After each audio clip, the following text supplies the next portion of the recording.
Hi, I'm Jared, and in this short video, I'm going to talk about the syringe priming and syringe washing and the various options available in an ePrep workflow. I'll discuss the ePrep wash station, talk about the various priming parameters, and then look at an actual workflow and the decisions that need to be made at each step.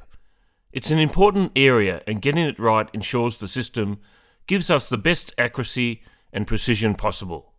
So I'm ready. Let's get started.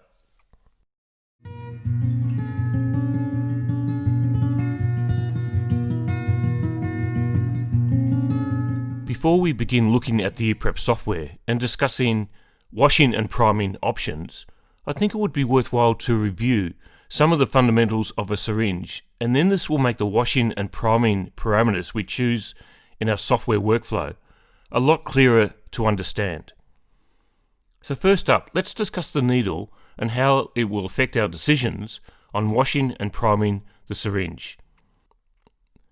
If you take a 100 microliter syringe and manually prime with 50 microliters of solvent several times by aspirating the solvent and then dispensing this solvent to waste, after the last aspiration, the barrel will contain 50 microliters and the needle will contain 4.2 microliters of solvent. Pushing down the plunger to dispense the last 50 microliters of solvent will result in leaving 4.2 microliters of liquid in the needle. This is inherent in all syringes and is fine, but we need to know this and then how to proceed with further washing and priming. In an ePrep workflow, the washing of the syringe precedes the priming step. The goal of the washing step is to remove any leftover liquid in the barrel and needle from the previous syringe use. The syringe washing is necessary to reduce carryover from the previous solution to a negligible level. After the washing step, the needle will still contain a volume of the washing solution, hence the need for a priming step. The goal of the priming step is to replace the existing needle liquid with the solution which is about to be aspirated. The volume of the syringe needle is 4.2 microliters for the 100 and 1000 microliter syringes, and for the 10 ml syringe, the volume of the needle is 10.1 microliters.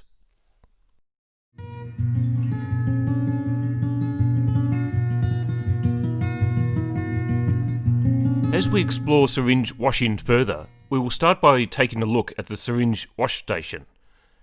If we have a quick look at the software through a simple workflow we have created, for the aliquot sample task under Tool Wash Settings, you can see that the default setting for the wash tool to use is the wash station.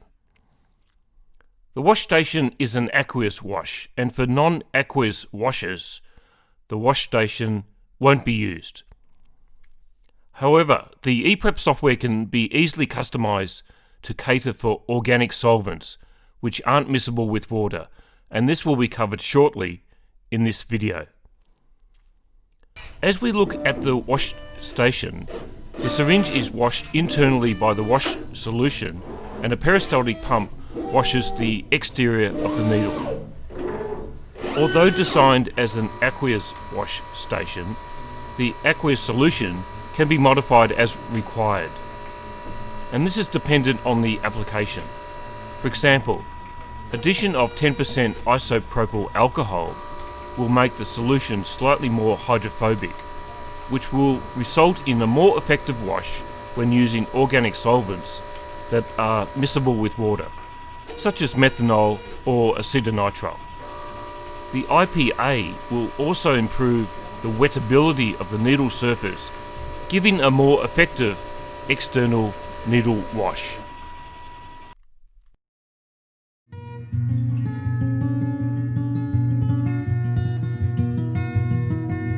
For samples or solutions containing a solvent which is not miscible with water, the software allows flexibility in creating a workflow which incorporates an organic solvent wash.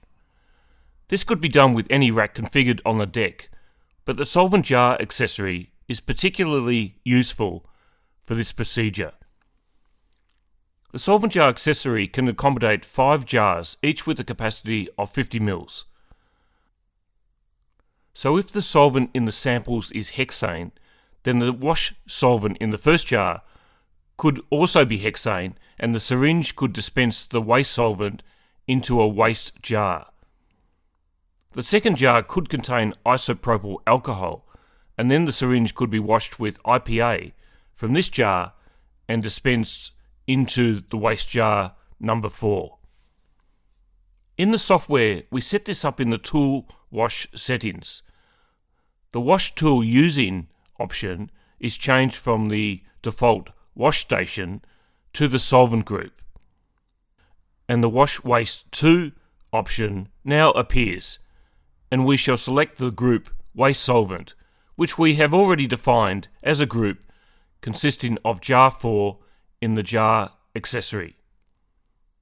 You can see a short section of this ePrep wash mode operating here, as the syringe aspirates from jar 1 and dispenses the wash waste into the waste jar number 4.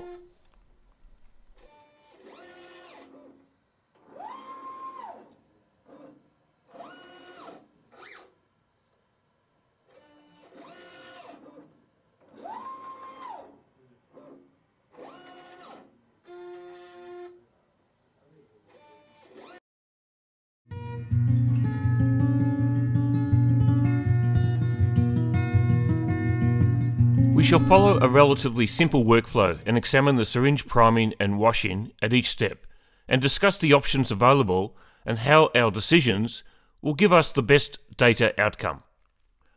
In this workflow, we start by adding a diluent to each of 8 autosampler vials. The next step is the addition of 60 microliters of internal standard solution, also to every vial. For the aliquot sample task, for 8 samples, we will take an aliquot from each sample container and dispense this into a vial already containing the internal standard and diluent. Finally, each vial will be made up to a 1 ml volume. You can see the deck display here consists of 4 groups.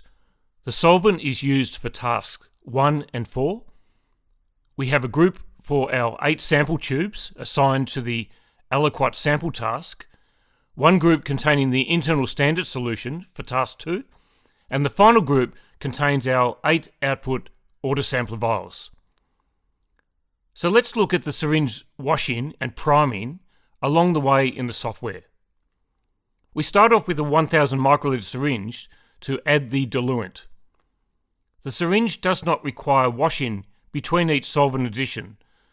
This is because there won't be any cross-contamination issues, because each of the vials will be empty when we dispense, and the syringe will only be dipped in the diluent.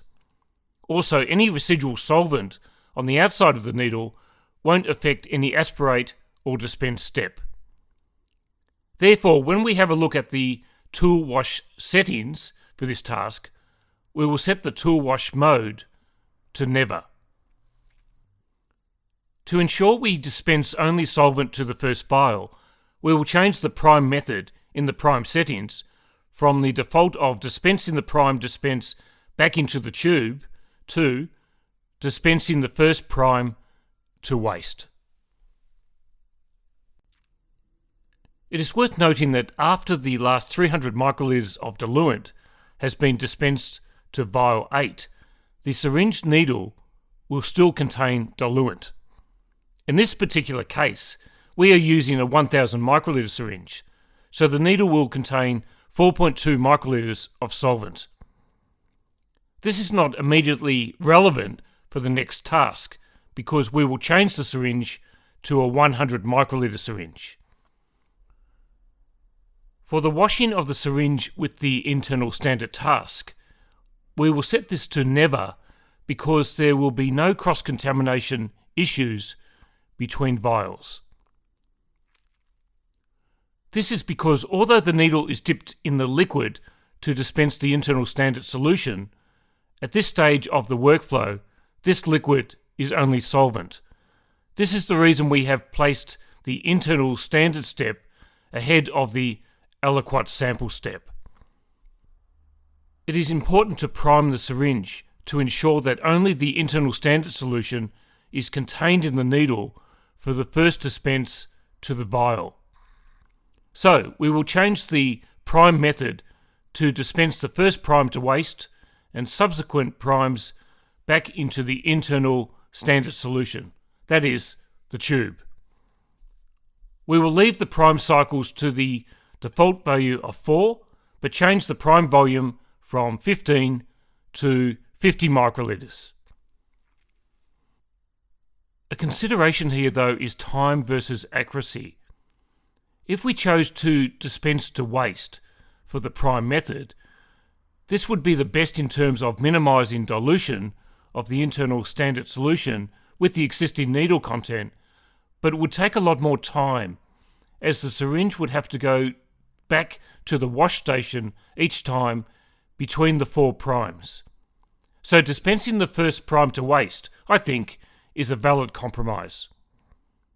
Here we see the syringe aspirating from the internal standard solution and dispensing to waste in the wash station. The further primes are in the internal standard solution.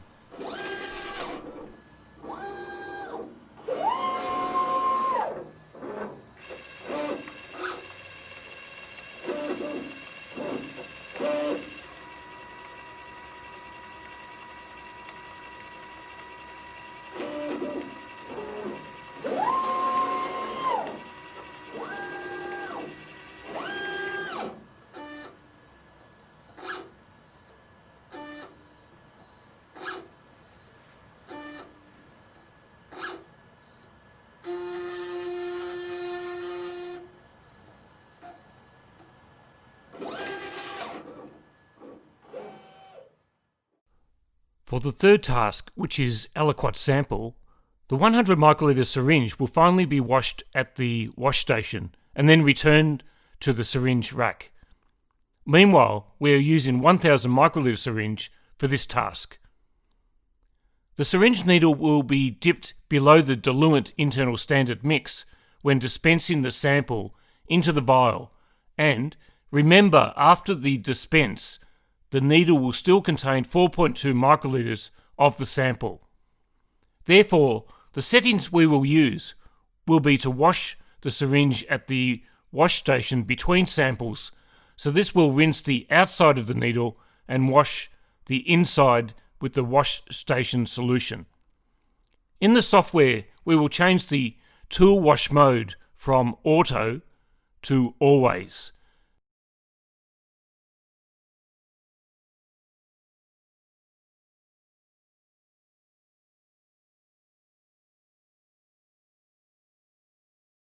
And change the tool wash volume from 100 to 300 microliters.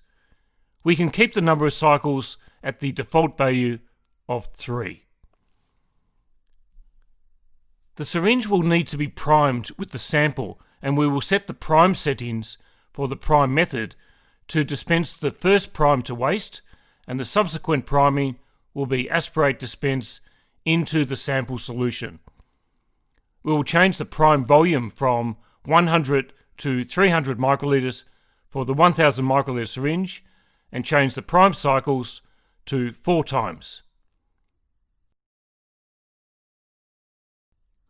For the make up to volume task, we will change the tool wash mode from auto to always. This is because the needle will be dipped below the liquid level in each vial containing the sample aliquot, and we don't want to cross-contaminate. We will prime the syringe for the first prime with diluent to waste.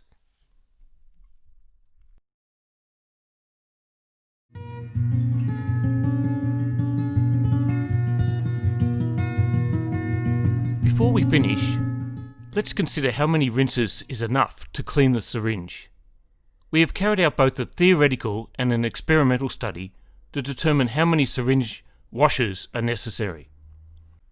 For the theoretical study, we looked at a 100 microliter syringe. The needle volume for this syringe is 4.2 microlitres. So washing this syringe with 30 microlitres of liquid will result in a dilution factor of 0.14 for each rinse. This is simply calculated by dividing 4.2 by 30 microlitres.